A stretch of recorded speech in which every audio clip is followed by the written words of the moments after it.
Tuhan saudara, luar biasa karena hari ini juga cabang satu lagi dari Taman Lang ada di Suparna juga bertepatan Natal. Jadi berarti hari ini kita dapat berkat Bapak Gembala Berdina ya. Ada di sana Ibu Gembala. Luar biasa puji Tuhan. Baik saudara, mari saudara buka Alkitab saudara sesuai dengan tema Natal kita tahun ini yang saya percaya ini adalah penting sekali bagi kita.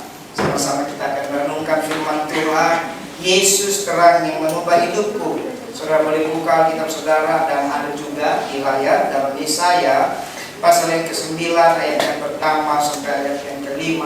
Yesaya 9 ayat pertama sampai ayat yang ke-5. Bangsa yang berjalan di dalam kegelapan telah melihat terang yang besar. Mereka yang diam di negeri kekelaman, atasnya terang telah bersinar. Engkau telah menimbulkan banyak sorak-sorak dan sukacita yang besar. Mereka telah bersukacita di hadapanmu, seperti sukacita di waktu panen, seperti orang bersorak-sorak di waktu membagi-bagi jarahan. Sebab kuk yang menekannya dan gandar yang di atas bahunya, serta tongkat si penindas telah kau patahkan, seperti pada hari kekalahan Midian. Sebab setiap sepatu tentara yang berderap-derap dan setiap jubah yang berlumuran darah akan menjadi umpan api.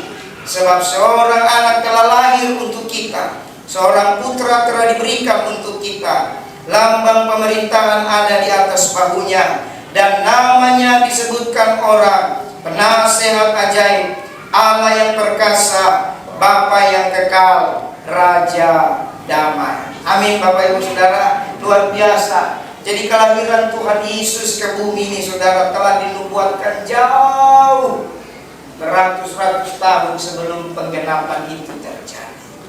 Dan itu bukti bahwa Tuhan yang kita sembah ini saudara adalah Tuhan yang mengatur segala sesuatunya dengan baik.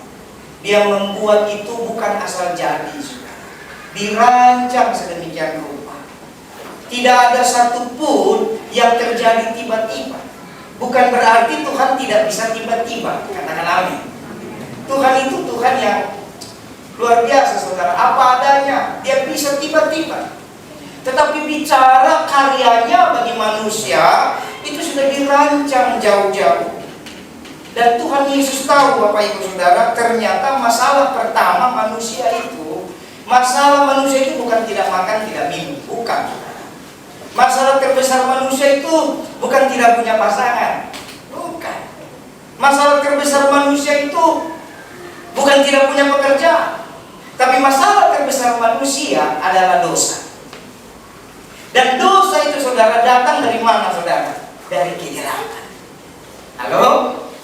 Jadi masalah terbesar manusia ini gelap. Makanya setiap kali Natal kita merayakan, kita menyalakan lilin saudara, sebagai simbol bahwa sekecil apapun cahaya itu lebih berharga, lebih mulia, lebih kuat daripada kegelapan. Amin.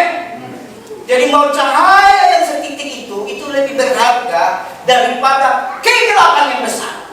Ini luar biasa. Itu sebabnya dalam Yesaya pasal 9, saudara bisa next klik. Dalam ayat pertama dikatakan, bangsa yang berjalan di dalam kegelapan telah melihat terang yang besar. Mereka yang diam di negeri kekelaman, atasnya terang telah bersinar. Masalah bangsa-bangsa itu saudara adalah kegelapan saudara.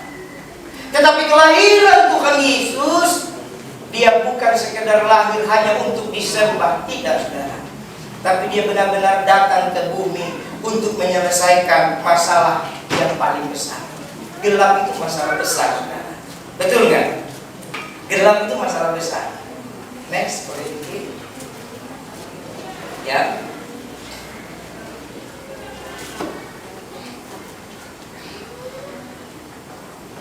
Ya, jadi kelahiran Tuhan Yesus merubah kegelapan menjadi terang. Bangsa yang berjalan di dalam kegelapan telah melihat terang yang besar. Mereka yang diam di negeri kekelaman.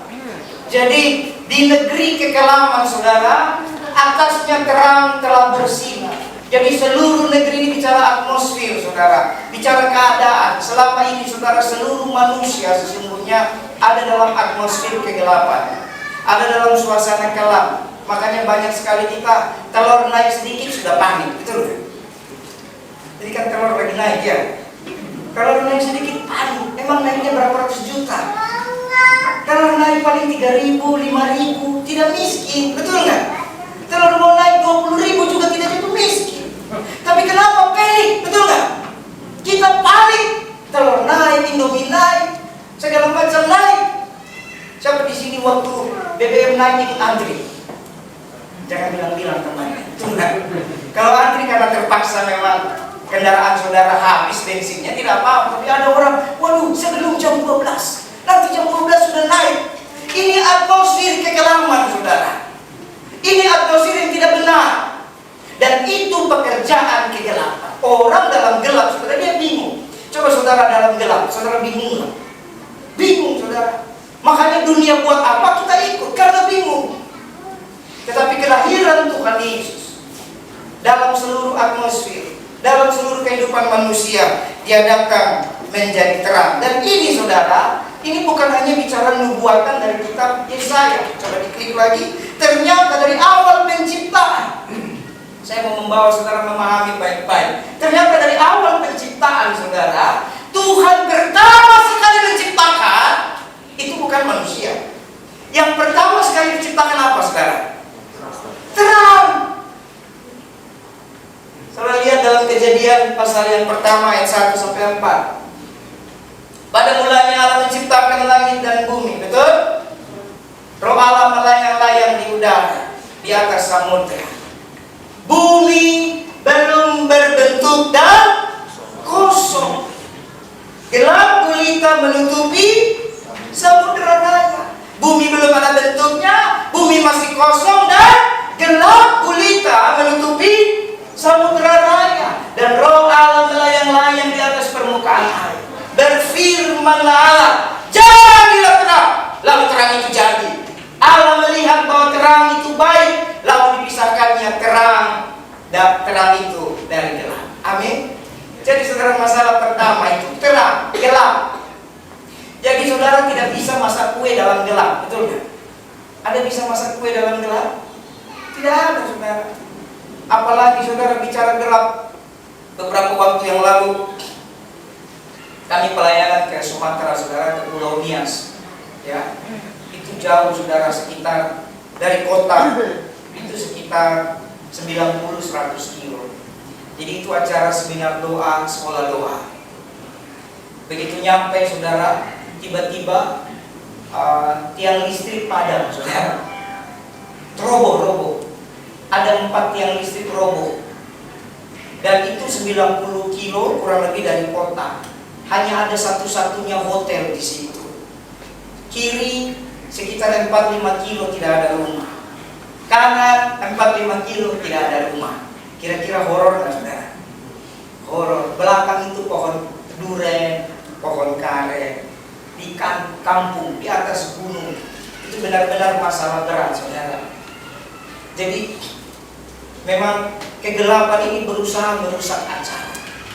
Jadi acara sekolah doa selama 5 hari di sana, setan tidak suka. Kok tiba-tiba tiang listrik di sekitar itu roboh 4 biji. Dia mau supaya acara itu tidak jadi. Betul nggak? Jadi gelap ini, saudara, dia bawa segala macam masalah. Tapi puji Tuhan, dari pihak hotel siapkan genset. Jadi acara sekolah doa dari pagi jam 9 sampai jam 6 sore, jam 5, jam 6 sore. Jadi bensin juga habis. Jadi begitu jam 7, jam 8 malam, gensetnya dimatikan, saudara.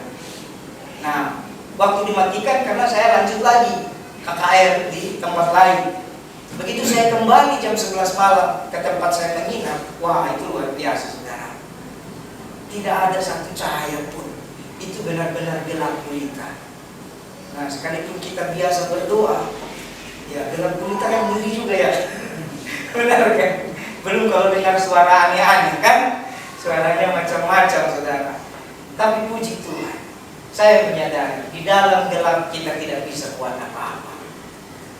Tapi hanya dengan bantuan lampu handphone yang sederhana. Saya bisa turun dari kendaraan lalu mencari kamar saya. Berarti cahaya yang sangat kecil itu sangat menolong. Amin. Yesus dia bukan sekedar cahaya biasa. Yesus itu terang yang bisa menyinari seluruh bangsa.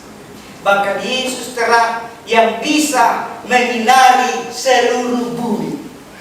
Amin. Jadi masalah kegelapan itu hanya selesai oleh karena kedatangan Tuhan Yesus di bumi. Luar biasa. Jadi kalau gelap itu sudah pergi, baru Tuhan bisa mengisi yang kosong. Perhatikan baik-baik. Kalau dari ayat ini, Kejadian pasal 1, bumi belum berbentuk. Ya, yang pertama bumi belum berbentuk, kemudian apa? Kosong, kemudian gelap gulita. Kalau kita sebagai manusia membaca ayat ini, kita akan menyelesaikan dari pertama, betul nggak? Kita akan menyelesaikan belum berbentuk. Tetapi Tuhan berbeda, saudara. Dia betul-betul perancang yang ajaib. Karena saudara, paling masalah itu adalah kegelapan. Jadi Tuhan Yesus lahir di bumi, yang pertama sekali dia buat adalah dia pisahkan terang dan gelap. Dia pisahkan terang dan gelap. Setelah dia pisahkan terang dan gelap, kemudian Tuhan Yesus mulai mengisi yang kosong. Setelah Tuhan mengisi yang kosong, baru Tuhan membentuk kita dengan baik.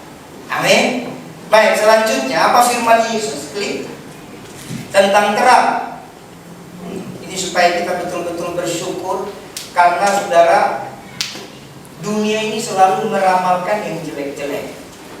Minggu lalu saya sampaikan bahwa kita dibimbing Tuhan itu dalam rancangan, bukan dalam ramalan. Ramalan itu datang dari ketakutan. Ini lagi heboh bola, betul nggak? Heboh bola ya, lagi Piala Dunia. Siapa yang jagoannya sudah kalah? Saudara pura-pura tidak nonton ya.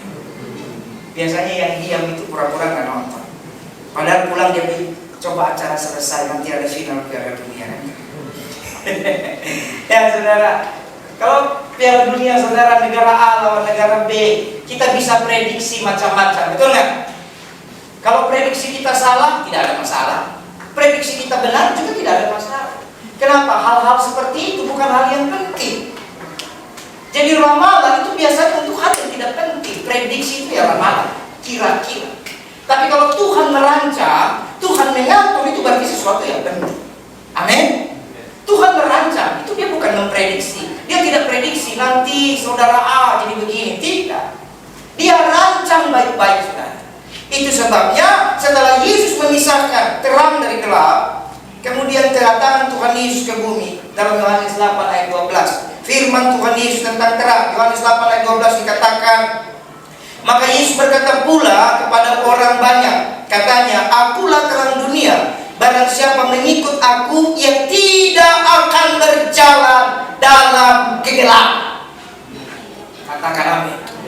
Jadi kelahiran Yesus membuat kita tidak akan berjalan dalam kegelapan. Saudara pernah jalan dalam gelap? Itu jalan dalam gelap itu setengah mati, saudara. Kita membutuhkan kekuatan super. Betul nggak? Tangan kita meraba-raba, kaki kita meraba-raba, hati-hati kesandung. Makanya ada istilah orang buta menuntun orang buta. Orang buta itu gelap, saudara. Bahkan Yesus berkata, jika matamu terang, maka teranglah seluruh tubuhmu. Tapi jika matamu rusak, matamu gelap, maka gelaplah. Betapa gelapnya kegelapan itu. Amin. Jadi saudara, berjalan dalam kegelapan tidak bisa. Tuhan mau kita yang diciptakan segambar serupa dengan Tuhan. Saudara dan saya diciptakan segambar serupa dengan Tuhan. Tuhan mau kita berjalan dalam terang. Tidak ada satu orang percaya berjalan dalam kegelapan. Tidak ada. Dunia boleh berkata resesi. Dunia boleh berkata dolar naik, bensin naik, properti turun dan segala macam. Memang begitu. Saudara tidak usah ikut ramalan-ramalan. Saudara baca Alkitab baik-baik. Akhir zaman segala sesuatu akan digoncangkan. Tetapi orang yang tinggal dalam firman Tuhan akan tinggal tetap. Jadi nggak usah lagi dengar itu prediksi-prediksi. Nggak usah. Karena firman sudah mengatakan akhir zaman semua digoncang.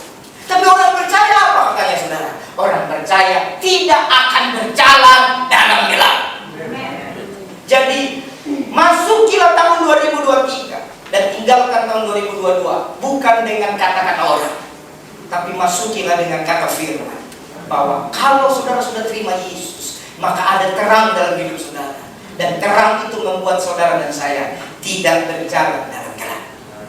Kemudian kita lihat lagi Yohanes 12 ayat 46. Kalau tadi tidak berjalan, sekarang ayat 46. Apa katanya?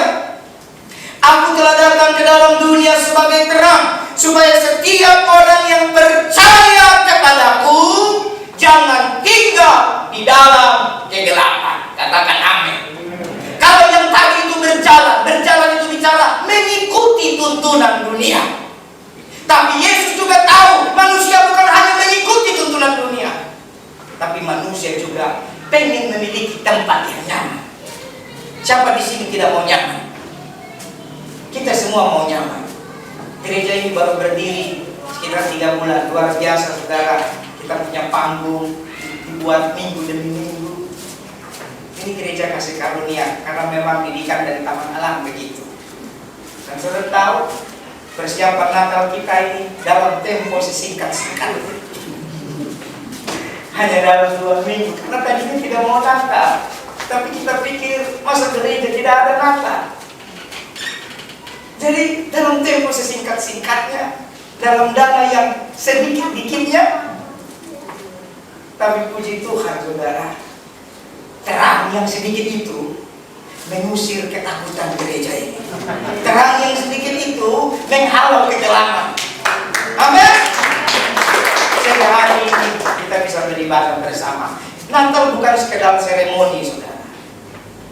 Kalau hanya seremoni, apa bedanya dengan yang tidak percaya Tuhan? Tapi Natal bagaimana kita mengingat kembali bahwa terang itu meskipun kecil begitu berharga. Di tengah suasana yang terang seperti ini, lilin ini nggak berharga saudara. Tapi coba waktu mati lampu, saudara cari barang kecil ini, saudara cari baik-baik. Saudara bisa marah-marah gara-gara dia tidak ada, betul nggak? Saudara tanya, misalnya nama anak saudara siapa? Siapa nama anak? Siapa jadi korban bakaran di sini? Nah, Peter, misalnya, Peter, ya mana lilin? Tidak tahu. Masa kau tidak tahu? Cari. Saya saudara sudah enak. Kenapa? Terang itu betul-betul menghalau kegelapan. Jadi saudara, Tuhan tahu kita bukan hanya berjalan mengikuti, tapi rasa nyaman ini saudara. Nah, rasa nyaman ini yang bahaya. Orang kalau sudah terbiasa dalam suasana berat, suasana gelap, dia sudah tidak tahu lagi membedakan mana terang mana gelap. Saudara, saya kasih contoh begini. Saya waktu anak-anak saya masih kecil, yang namanya anak-anak kan buang air di pampers ya. Nah, jam 2 pagi, jam 3 pagi. Nah, biasanya orang tua bersihkan, tapi karena masih ngantuk, masih capek, pampersnya ditaruh di lantai. Betul nggak? Betul nggak? Jarang sekali ada orang tua yang begitu rajin, langsung malam itu jam 3, pampersnya dia buang ke tong sampah. Jarang. Rata-rata dia taruh aja di lantai, lalu dia lanjut tidur lagi. Betul? Dia lanjut tidur dan tidak merasakan bau. Kenapa? Sudah terbiasa. Betul?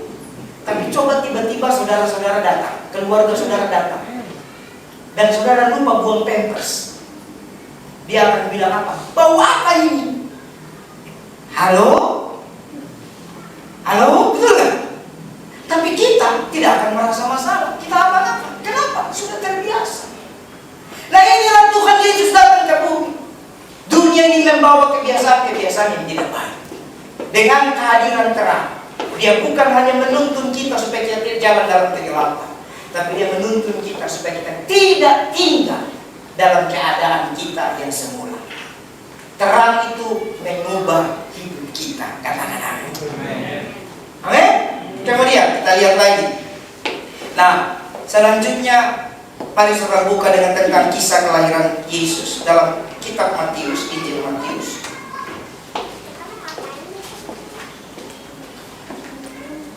Pasal yang pertama ayat 18 sampai 20. Saya bacakan. Kelahiran Yesus Kristus adalah seperti berikut.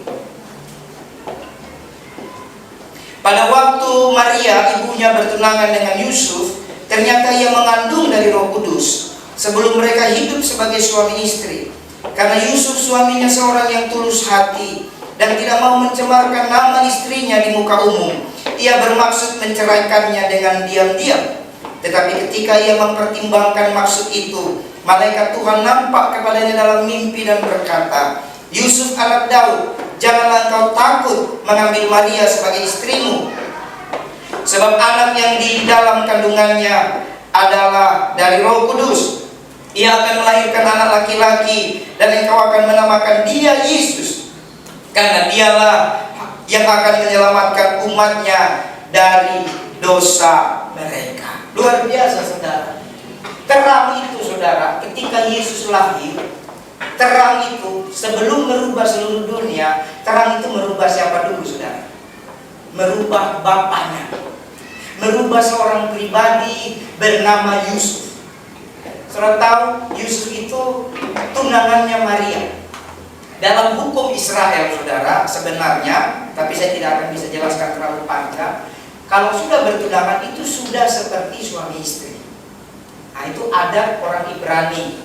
Mereka sudah seperti suami istri. Makanya di situ dikatakan akan menceraikan dengan dia. Gitu. Jadi memang adatnya seperti itu. Jadi sudah diatur, sudah tunangan, saudara. Tapi tiba-tiba dia tahu siapa namanya, Maria hamil. Tapi kan dia tidak tahu bahwa itu pekerjaan Tuhan. Gelap menutupi. Kalau dalam pikirannya kalau hamil, jangan-jangan dengan siapa, betul nggak? Kadang-kadang, saudara, kalau miskomunikasi kita sering salah paham, betul nggak? Yang sering sekali membuat orang salah paham hanya gara-gara apa? Miskomunikasi. Informasi yang tidak jelas membuat kita salah paham. Kalau sudah paham, kita jadi takut. Kalau jadi takut, kita berjalan dalam kesalahan. Tapi puji Tuhan, kita belajar dari Yusuf. Sekalipun Yusuf salah paham, tapi hidupnya adalah tulus. Yusuf memiliki hati yang tulus. Kita tidak bisa sempurna, saudara. Kadang-kadang kita bisa salah paham. Tapi kalau hati kita tulus, terang itu bisa menolong kita. Jadi karena dia tulus hati, dia ingin menceraikan Maria diam-diam. Tapi saudara tahu, terang itu datang dalam rupa malaikat, langsung berbicara kepada Yusuf. Hebat kan, saudara? Dan bilang, apa katanya? Jangan. Ya, berarti Yusuf seorang yang tadinya takut berubah menjadi apa, saudara? Menjadi taat. Orang yang mengalami terang Kristus, pribadi yang tadinya takut. Yusuf itu orang yang tulus, tapi takut. Makanya dia diam-diam. Ada banyak orang suka diam-diam, betul nggak? Cek, jangan-jangan saudara diam-diam karena takut. Coba coel kawannya, kau diam-diam karena takut kan? Karena kadang-kadang kita diam-diam karena takut. Yusuf takut, saudara. Tapi ketika terang itu datang, ketakutan itu pergi. Ternyata kalau terang datang, ketakutan pasti pergi. Ketika ketakutan pergi, maka yang datang apa? Ketaatan. Amin. Tuhan tidak membutuhkan hal-hal yang lain. Tuhan lebih menyukai ketaatan. Tuhan lebih menyukai mendengar. Tuhan lebih menyukai kerendahan hati. Dan orang yang mengalami terang Kristus takut berubah menjadi taat. Amin. Luar biasa. Saudara lihat lagi Matius 1 ayat 24. Sesudah bangun dari tidurnya, ya, ini buah ketaatan daripada Yusuf. Sesudah bangun dari tidurnya, Yusuf berbuat seperti yang diperintahkan malaikat Tuhan itu kepadanya. Ia mengambil Maria sebagai istrinya. Wah, tadinya dia takut, sekarang jadi taat. Saudara, kalau saudara bertumbuh, mulai saudara berdoa, mulai saudara baca Alkitab, baca firman, tiba-tiba saudara dapat rema, tiba-tiba mendengar suara Tuhan. Kadang-kadang suara Tuhan itu bikin kita takut. Masa sih saya akan dibuat jadi baik? Takut kita. Karena selama ini kita dihimpit dengan atmosfer kegelapan. Betul? Tapi percayalah saudara, kalau saudara punya tulus hati, terang itu akan menuntun saudara dari takut menjadi taat. Luar biasa. Selanjutnya, orang Majus, kita belajar bagaimana cara Yesus yang adalah terang merubah segala sesuatu. Saudara lihat orang Majus. Orang Majus dari timur menjadi sukacita. Nah, Setelah Yusuf yang tadinya takut berubah menjadi taat, sekarang Tuhan pakai orang Majus dari timur menjadi sukacita. Matius 2 ayat 1 dan 2. Sesudah Yesus dilahirkan di Betlehem di tanah Yudea pada zaman Raja Herodes, datanglah orang-orang Majus dari timur ke Yerusalem dan bertanya-tanya, di manakah dia raja orang Yahudi yang baru dilahirkan itu? Kami telah melihat terangnya di timur dan kami datang untuk menyembah dia. Saudara, orang Majus itu bukan orang percaya, tetapi terang itu datang menuntut. Terang itu menuntut, merubah orang tidak percaya menjadi orang percaya. Bahkan saudara, orang Majus itu orang yang tadinya menggunakan segala macam ahli-ahli tafsir, ramal-ramal, prediksi-prediksi, tiba-tiba berubah menjadi sukacita. Jadi terang itu menuntut. Nanti kita belajar siapa orang Majus. Kemudian cepat saja Matius 2 ayat 9 sampai 10. Setelah mendengar kata-kata raja itu, berangkatlah mereka dan lihatlah bintang yang mereka lihat di timur itu mendahului mereka hingga tiba dan berhenti di atas tempat di mana anak itu berada. Ketika mereka melihat bintang itu, sangat bersukacitalah mereka. Kalau yang tadi saudara terang menuntun mereka, sekarang saudara terang itu mendahului kegelapan. Saudara, kita belajar sedikit tentang orang Majus. Klik, nanti kita kembali lagi ke situ ya. Sekilas tentang orang Majus. Majus bahasa aslinya magus. Ya, jadi nama saya Agus. Jangan-jangan ini keluar. Ya, dari magus jadi Agus. Nah, ya, Majus bahasa aslinya magus, itu bahasa Latin. Artinya orang pandai dan orang bijak yang mengerti ilmu astrologi atau ramalan bintang-bintang. Ya.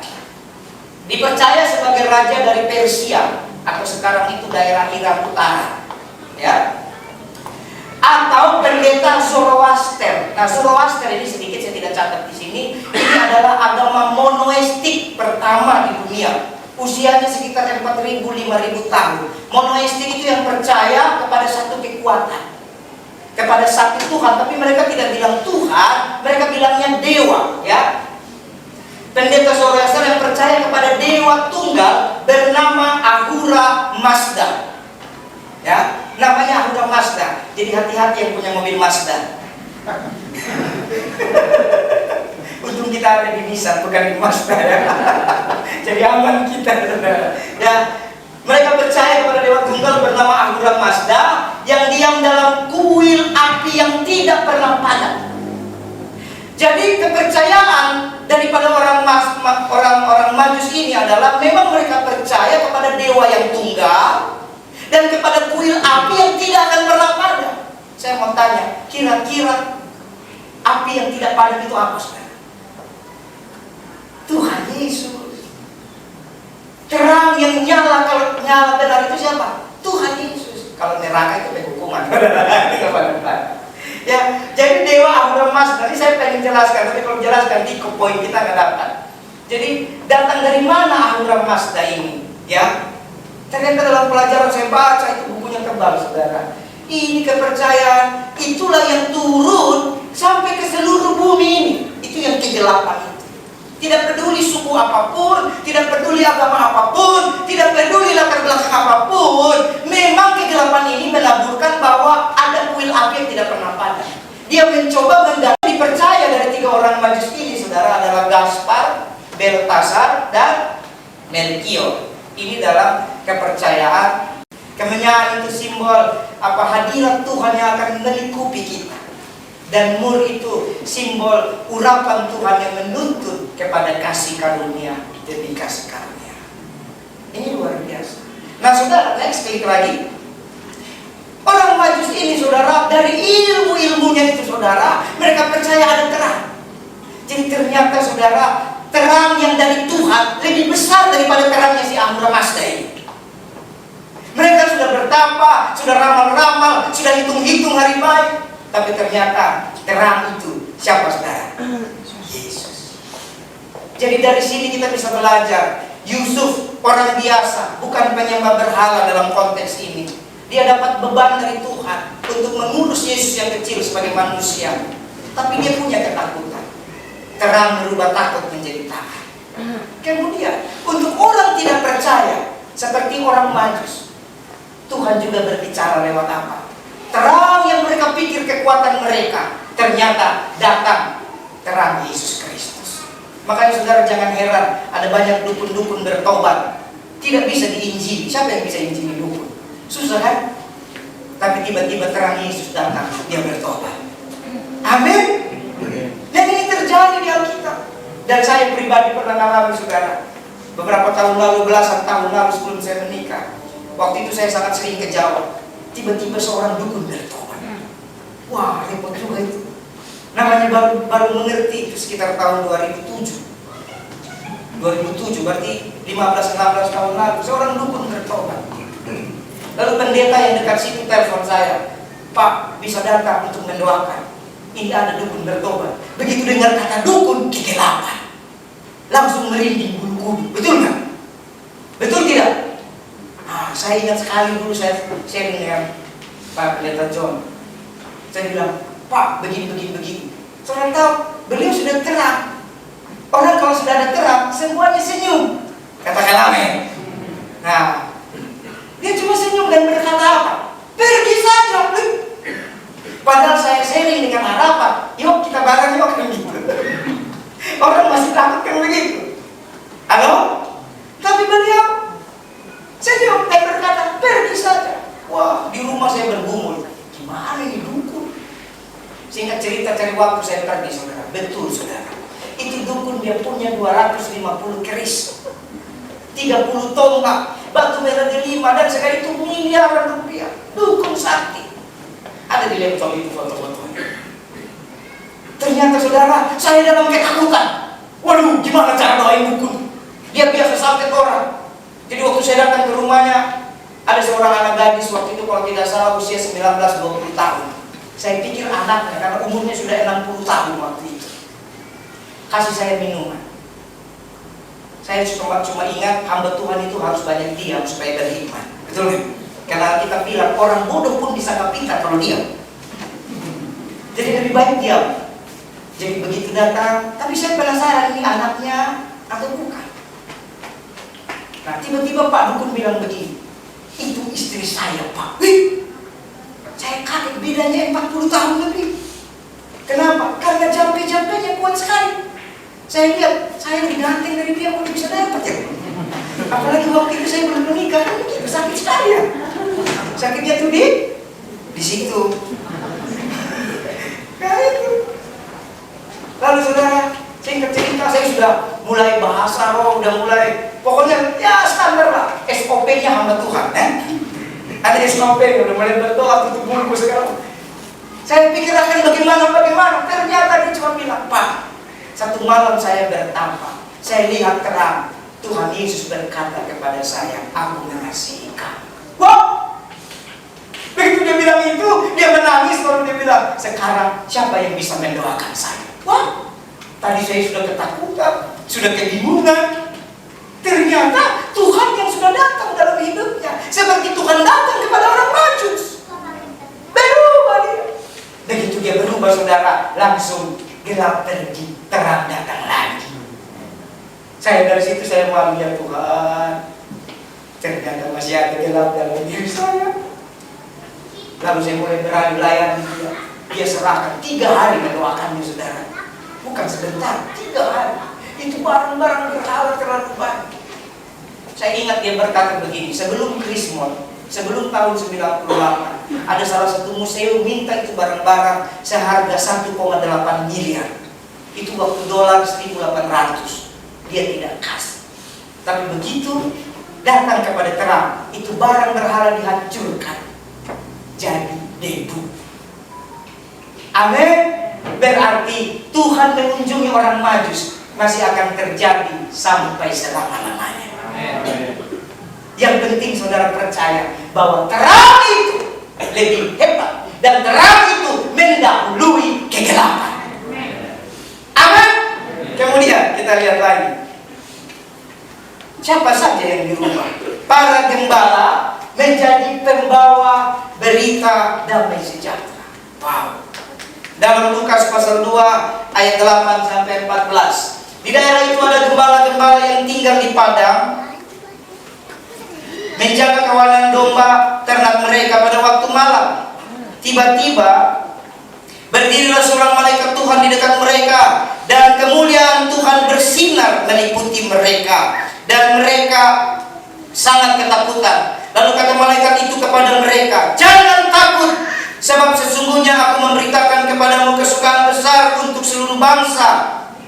Hari ini telah lahir bagimu juru selamat, yaitu Kristus Tuhan di kota Daud. Dan inilah tandanya bagimu, kamu akan menjumpai seorang bayi dibungkus dengan lampin dan terbaring dalam palungan. Dan tiba-tiba tampaklah bersama-sama dengan malaikat itu sejumlah besar bala tentara surga yang memuji Allah. Katanya, kemuliaan bagi Allah di tempat yang maha tinggi, dan damai sejahtera di bumi antara manusia yang berkenan kepadanya."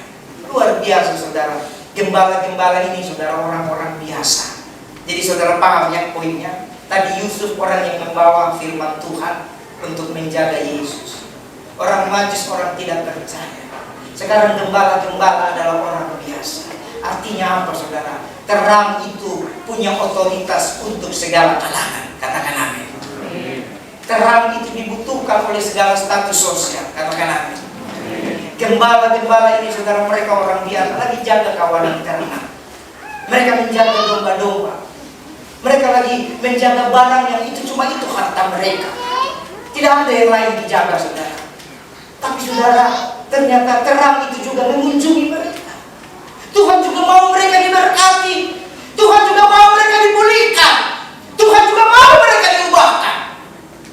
Bahkan gembala-gembala ini Tuhan kirim bukan hanya terang biasa, Tuhan kirim juga malaikat, Tuhan kirim juga bala tentara surga. Dan kemuliaan Tuhan menyinari tempat. Ini juga bicara apa? Kadang-kadang kita melayani Tuhan, kita orang-orang biasa saudara. Tapi percaya orang melayani Tuhan, ada kemuliaan Tuhan menyertai saudara dan saya. Dan jangan pernah takut ketika saudara mengambil keputusan untuk melayani Tuhan.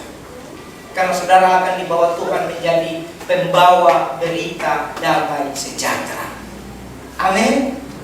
Luar biasa. Lihat ya. Sejumlah bala tentara surga yang memuji Allah. Katanya apa? Kemuliaan bagi Allah di tempat yang maha tinggi, dan damai sejahtera di bumi di antara manusia yang berkenan kepadanya. Luar biasa. Next clip. Jadi saudara, setelah gembala itu membawa berita damai sejahtera, kemudian para gembala mendapat berkat sukacita sebagai pembawa berita terang. Saudara lihat Lukas 2:18. Lalu mereka cepat-cepat berangkat dan menjumpai Maria dan Yusuf dan bayi itu yang sedang berbaring di dalam palungan. Dan ketika mereka melihat, mereka memberitahukan apa yang telah dikatakan kepada mereka tentang anak itu. Dan semua orang yang mendengarnya heran tentang apa yang dikatakan gembala-gembala itu. Tiba-tiba orang biasa saudara menyampaikan berita yang menggemparkan. Amin. Tiba-tiba orang biasa, gembala yang tidak terpandang, menyampaikan berita yang menggoncangkan seluruh dunia. Mereka heran, kok bisa gembala-gembala ini menyampaikan itu? Tetapi Maria menyimpan segala perkara itu dalam hatinya dan merenungkannya. Maka kembalilah gembala-gembala itu. Sama-sama kita baca. Mulai dari kata maka. 1, 2, ya. Maka kembalilah gembala-gembala itu sambil memuji dan memuliakan Allah. Karena segala sesuatu yang mereka dengar dan mereka lihat, semuanya sesuai dengan apa yang telah dikatakan kepada mereka. Saudara, terang itu bertanggung jawab. Gembala-gembala orang-orang biasa, orang yang kerjanya berjaga-jaga, menjaga kawanan ternak. Mereka itu capek saudara. Kalau mereka mungkin ada pekerjaan lain, mungkin mereka pilih yang lain. Tapi mereka berjaga-jaga saudara. Lelah mereka. Tapi Tuhan hibur mereka. Karena Yesus terang mengubah seluruh dunia. Hidup gembala-gembala pun berubah. Tadinya mungkin mereka cuma mikir ini kapan ini, apa keras susunya kah, kapan cukur bulu dombanya. Mungkin itu tadi yang dia pikir. Tapi ketika mendengar terang itu datang menyinari mereka, mereka memuliakan Tuhan. Hari ini saudara, terang sudah datang dalam hidup saudara. Apapun keadaan saudara, apapun status sosial saudara, apapun pergumulan saudara, Tuhan Yesus terang sanggup merubah hidup kita semua. Amin. Kalau berbicara kesaksian, saya percaya kita semua punya terlalu banyak kesaksian. Saya pribadi saudara, dulu saya tidak berani jalan tegak. Dulu saya jalan tunduk. Kenapa? Kegelapan saudara. Masalah keluarga, karakter suku. Kadang-kadang suku punya karakter yang saudara. Bawaan-bawaan tertentu, himpitan-himpitan, itu membuat gelap menguasai. Tapi Yesus yang adalah terang menyinari hidup kita masing-masing, tiba-tiba berubah. Kita bisa berjalan dalam terang, tidak takut lagi. Jadi saudara, dunia itu selalu bawa gelap. Bilang teman itu, dunia bawa gelap, tapi Yesus bawa terang. Amin. Ikut Yesus yang bawa terang. Ikut Yesus yang bawa kemuliaan. Jangan ikut yang dunia punya bawa ini saudara. Jangan ikut. Yang terakhir saudara.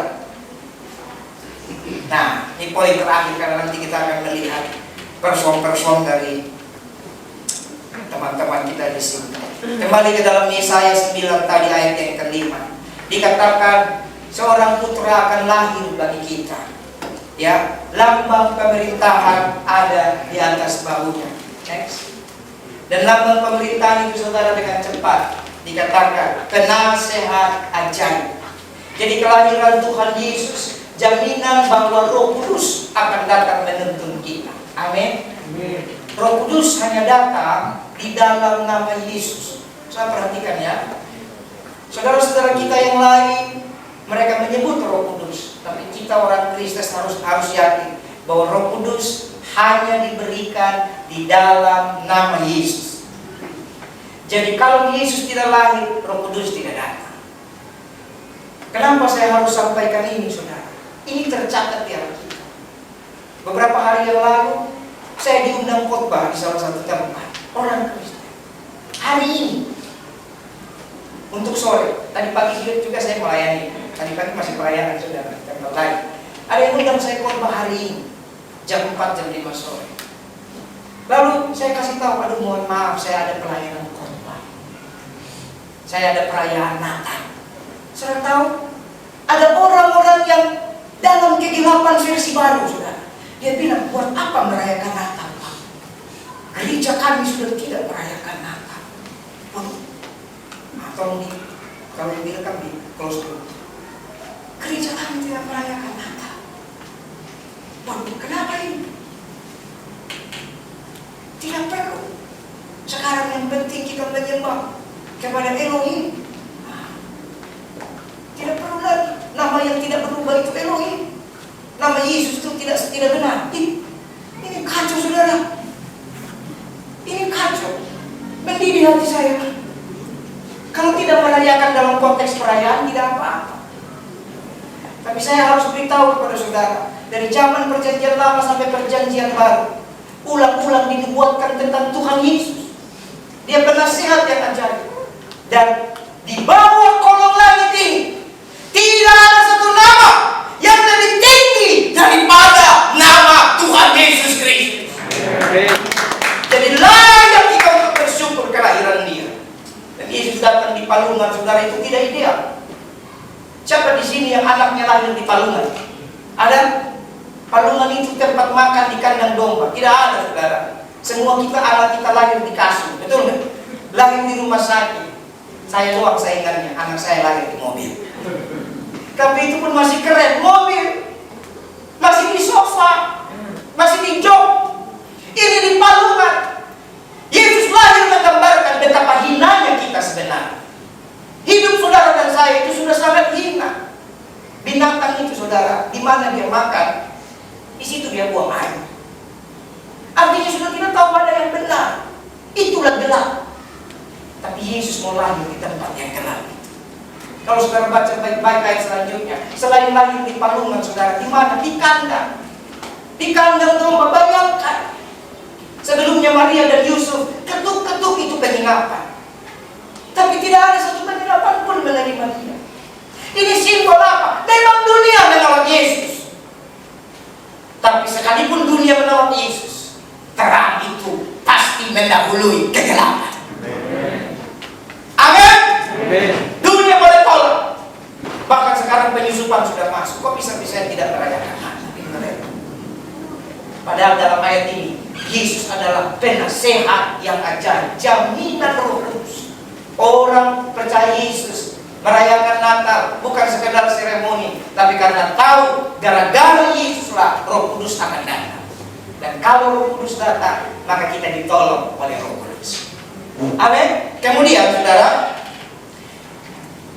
lambang pemberitaan berikutnya adalah Allah yang perkasa. Wah, jadi Yesus itu Allah yang perkasa, omnipotent, omnipresent, omniscience, maha kuasa, maha hadir, maha tahu.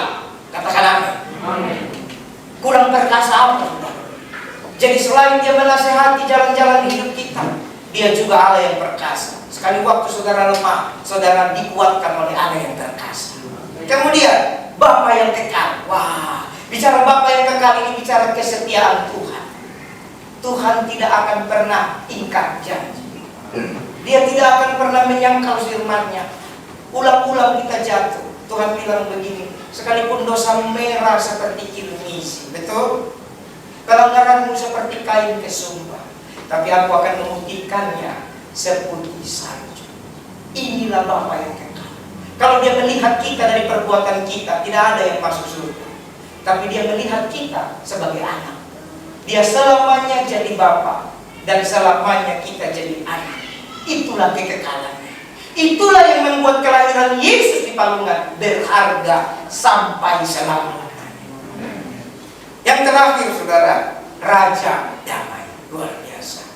Jadi bicara Raja Damai, saudara, saya sudah sampaikan ulang-ulang di tempat. Yesus habis berdoa, tiba-tiba ditangkap para tentara. Kalau dia tidak damai, maka hari itu tidak terjadi mujizat. Yang akan terjadi adalah peperangan. Bala tentara surga turun dan hancurkan prajurit Roma. Itu yang ditunggu oleh Petrus. Makanya Petrus ambil pedang, dia potong telinga Malkus, betul? Tapi Yesus adalah Raja Damai. Dia ambil telinga Malkus, Malkus yang bukan Markus. Markus itu rasul, Malkus perwira. Dia ambil telinga Malkus. Bayangkan, sudah ditangkap, masih bawa damai sejahtera. Dia pasang kembali di telinga Malkus, dan telinganya nyambung kembali. Ini artinya apa? Masalah boleh datang sini berganti, tetapi Tuhan tetap memberikan damai sejahtera. Mari sama-sama katakan dengan saya, Yesus terang yang mengubah hidupku. Amin buat firman Tuhan. Saya undang saudara bangkit berdiri, kita nyanyikan satu pujian untuk mengakhiri firman. Haleluya.